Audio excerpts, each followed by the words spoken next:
Eu sou a Viviane Paiva e eu tô aqui na 10ª edição da Semana de Incentivo e Orientação ao Estudo e à Leitura para contar para vocês sobre o livro A Princesa que Preferia Morcegos, que saiu pelo selo Ratinho de Biblioteca, e quem fez as ilustrações foi o Samuel Florentino, que é um artista incrível. Já vou falar das ilustrações, porque o ilustrador, ele é fundamental num livro de literatura infantil ou literatura infanto-juvenil, porque o ilustrador nos ajuda a contar a história, né? Ele faz parte, ele vai contando também. Muita coisa do que não está escrito está sendo dito através das ilustrações. E nesse livro a gente quis marcar duas coisas importantes, que são importantes para mim. Uma era a homenagem à nossa literatura brasileira, a literatura popular brasileira, que é a literatura de cordel. Então, as ilustrações foram feitas nesse estilo da xilogravura do cordel.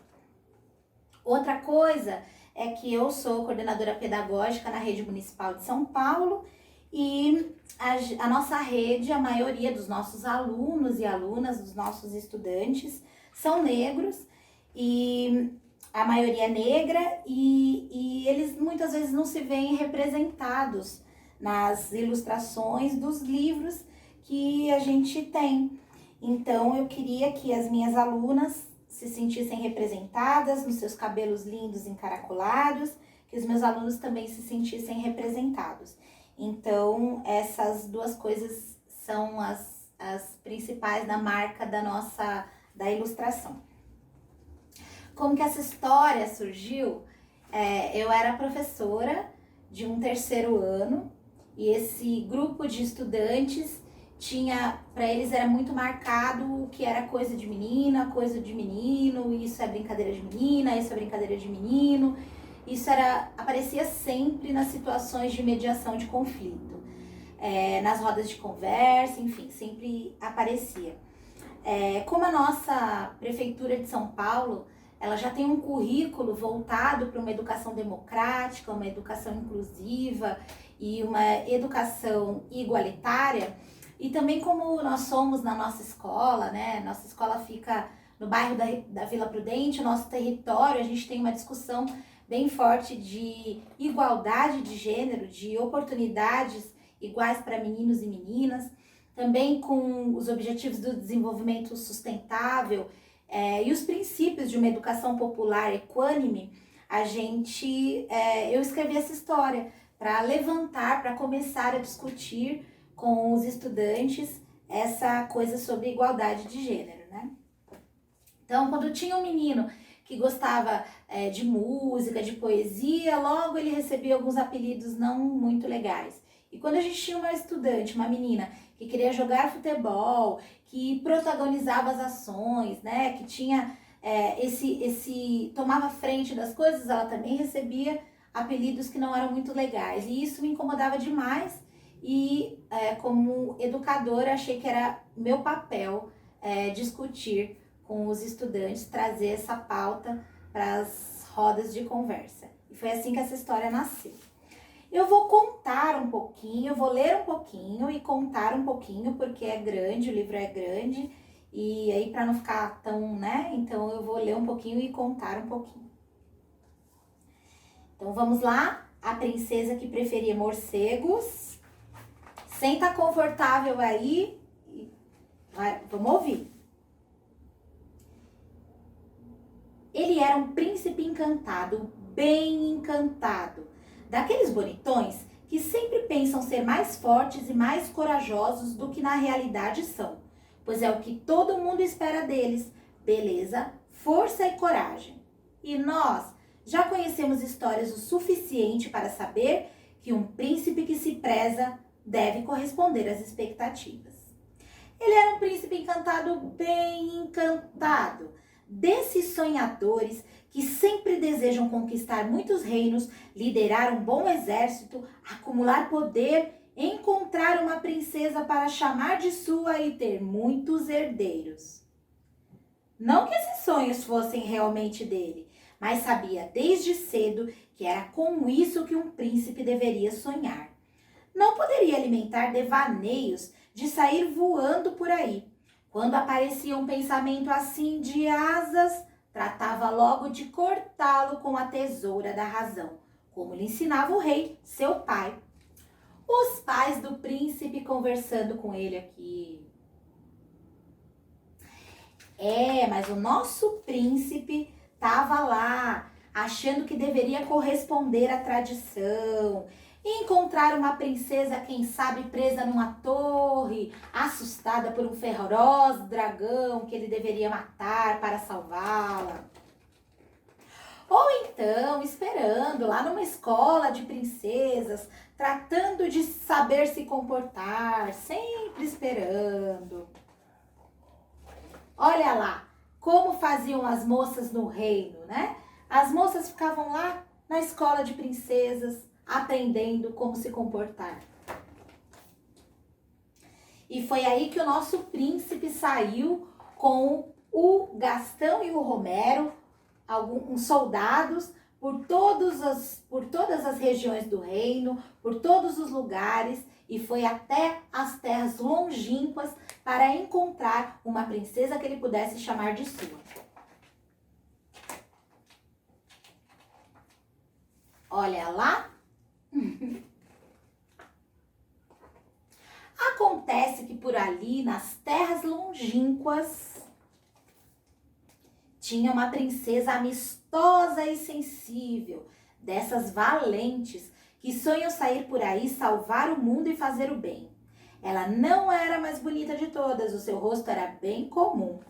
Cabelos encaracolados com vários cachos largos que faziam um volume no alto da cabeça.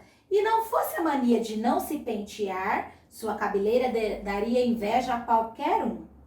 Olhos grandes e amendoados, que brilhavam quando se entusiasmava. E ela estava sempre entusiasmada com algo. Lábios carnudos, naturalmente avermelhados, que não paravam quietos, pois tinha muito assunto. Pele lisa de seda preta, preta mesmo, do tipo reluzente de tão pretinha. Também sonhava com um príncipe, mas um desencantado. Desencantado e desencanado, pois os príncipes que ela conhecia eram todos encantados demais, bobos demais, causavam sono, preguiça e desgosto demais. Olha lá a nossa princesinha. Um detalhe, ela não tinha medo de dragões não, ela queria salvar os dragões, porque ela achava um desperdício essa história de que príncipes tinham que matar dragões e de que princesas deveriam ter medo de dragões, né? Ela queria conversar com os dragões.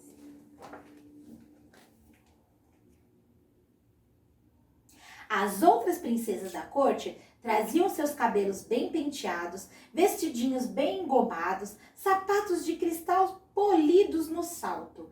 Liam poesia clássica e livros de boas maneiras. Colhiam rosas e cantavam com os pássaros do jardim. Ela aparecia com vestido de flor feito a Frida e botas de cavaleira. Montava Excalibur, o seu cavalo, e o nome foi escolhido para fazer referência à espada mágica do rei Arthur, de quem ela era fã, pois lia sobre Avalon desde pequena e sonhava ser sagrada cavaleira da távola redonda feminina. Lia Sérgio Vaz, Pagu e Adélia Prado. Cantava Violeta Parra e Crioulo. Preferia morcegos a borboletas e colhia pedrinhas de rio em vez de flores. Olha lá nossa princesinha. Sonhadora. A mãe ficava doida porque queria que ela usasse um vestidinho, mas ela estava lá, ó, sonhando em salvar o mundo. Só que um certo dia, o príncipe, nessa viagem longa de procurar uma princesa por aí, chegou na taverna, lá nas terras longínquas. E enquanto ele estava já desistindo da sua procura, encontrou a princesa com os seus amigos se divertindo. Nessa taverna tinha um suco de frutas vermelhas com camomila e hibisco que ela adorava. E o príncipe, logo que pôs os seus olhos na princesa, ó, seu coraçãozinho já bateu mais forte. Agora você acha que a princesa viu o príncipe? Claro que não. Ela estava lá, ó, conversando com seus amigos, rindo, se divertindo, dançando, fazendo música. Princesas do reino estavam estudando. Ela estudava também, ela estudava bastante, mas ela também gostava de conversar com as pessoas, de estar no meio do povo. Só que lá pelas tantas, quando o príncipe desistiu de ficar só olhando a princesa, pegou o seu violão e começou a tocar uma música. E foi aí que o milagre aconteceu. Você sabia que a música tem um milagre contido na música? Pois é, gente. Quando o príncipe começou a tocar a sua música, o coração da princesa imediatamente escutou. Você sabia que o coração escuta? O coração da princesa escutou aquela música. E enquanto ele tocava, os seus segredos, os seus medos e as histórias do príncipe foram sendo reveladas para a princesa. E ela também. Todo medo que ela sentia de repente conhecer um príncipe que fosse fazê-la prisioneira, não fosse deixar ela ser como ela gostaria, como ela era, como ela sempre queria ser, esse medo foi dando lugar a uma confiança e também foi se revelando o que estava no coração da princesa, no milagre da música. Então ela chegou perto do príncipe e o tocou. E ele parou de tocar a canção. Sabe o que a princesa fez, gente? Imediatamente a princesa tirou o príncipe dali, levou o príncipe em seu cavalo e nós, ó, nunca mais os vimos. Dizem que os dois saíram por aí e vivem 1000 aventuras. Algumas vezes eles ganham batalhas, outras vezes eles perdem, mas sempre estão juntos. Outro dia, a esposa do soldado Romero encontrou os dois num sarau. O príncipe foi desencantado pela princesa e o seu antigo sonho de ter asas, ele conseguiu realizar.